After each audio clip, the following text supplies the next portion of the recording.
Assalamualaikum warahmatullahi wabarakatuh. Halo pemirsa yang sedang menonton saya. Perkenalkan saya bernama Ridwan dan saya berasal dari Majalengka dan saya dilanjut ke Sekolah Pondok Yatama Mendunia. Dan saya ingin menceritakan sedikit ilmu yang saya dapat dari Pondok Yatama Mendunia. Kita langsung saja ke pembahasannya. Tahu Abu Durjana itu siapa?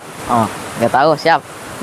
Jadi Abu Durjana itu sahabat Nabi Muhammad SAW.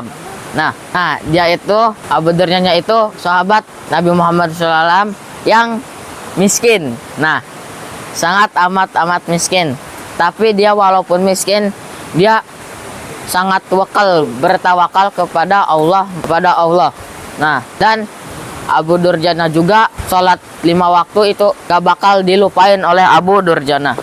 Pas di suatu hari Abu Durjana pun merenung dengan keluarganya karena dia udah beberapa lama dia gak bisa makan karena gak ada makanan, saking miskinnya. Rumah pun sampai gak ada makanan dan barang-barang. Dia hidup seadanya. Lalu Abu Durjana pun berangkat ke masjid. Tapi dia sering ke masjid juga, tapi dia suka cepet-cepet pulang karena takutnya anaknya memakan kurma punya tetangganya. Dia berulang-ulang kali terus gitu terus, dan akhirnya dia sholat lagi ke masjid itu. Lalu selesai sholat, Abu Durjana pun dihentiin oleh Nabi Muhammad SAW. Terus Nabi Muhammad SAW pun bertanya, "Wahai Abu Durjana, kenapa engkau kalau sesudah sholat engkau kenapa langsung cepet-cepet pulang? Enggak meminta dulu kepada Allah yang kamu mau?" Terus Abu Durjana pun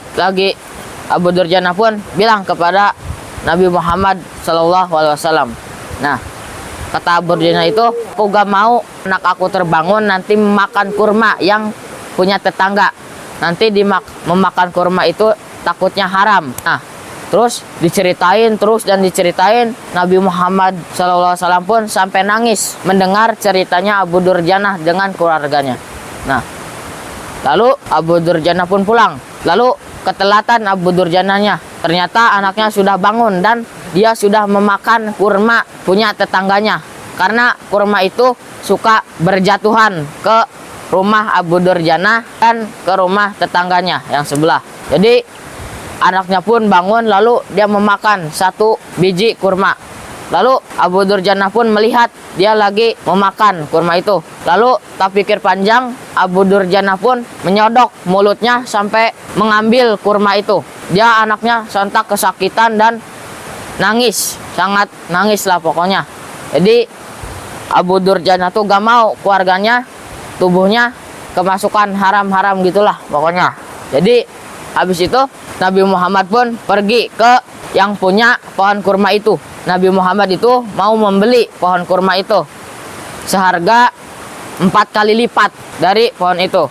Lalu Nabi Muhammad pun dia berpikir lagi gimana caranya untuk bisa membeli pohon kurma itu. Lalu Nabi Muhammad pulang dan ada Umar yang ke rumah yang punya pohon kurma itu.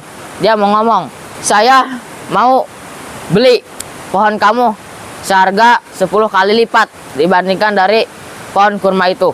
Terus kata pemilik itu pun, "Saya maunya langsung, gak mau dicicil." Lalu Umar pun langsung mengasihkan uangnya langsung gitu. Lalu Umar pun memberitahu kepada Nabi Muhammad, dan lalu tak lama kemudian kurma yang tadi yang punya tetangga itu sekarang dimiliki oleh Abu Durjana. Dan Abu Durjana juga sangat bahagia karena keluarganya bisa makan kurma. Dan tak lama kemudian yang pemilik kurma itu dia bilang gini, "Nanti kalau orang itu memberikan hadiah kepada istrinya yang tadi mempunyai pohon kurma, dia mengabarkan ke istrinya, 'Hai istri, saya mempunyai kabar baik. Saya sudah membeli pohon kurma yang tadi, padahal pohon kurma itu gimana ya, bukan jelek sih, pokoknya gitulah. terus mahal dijualnya 10 kali lipat. Tapi kalau kita mengambil aja, karena itu pohon masih ada di daerah kita, bukan di pohon yang tadi bukan pohon di dekat rumah Abu Durjana. Nah, habis itu tak lama kemudian pohon itu juga langsung menggeser ke rumahnya Abu Durjana, dan pohon itu pun lalu dipagar gitulah. Dan nah, dah mungkin cukup sekian yang saya bisa sampaikan. Kurang lebihnya mohon maaf. Wassalamualaikum warahmatullahi wabarakatuh.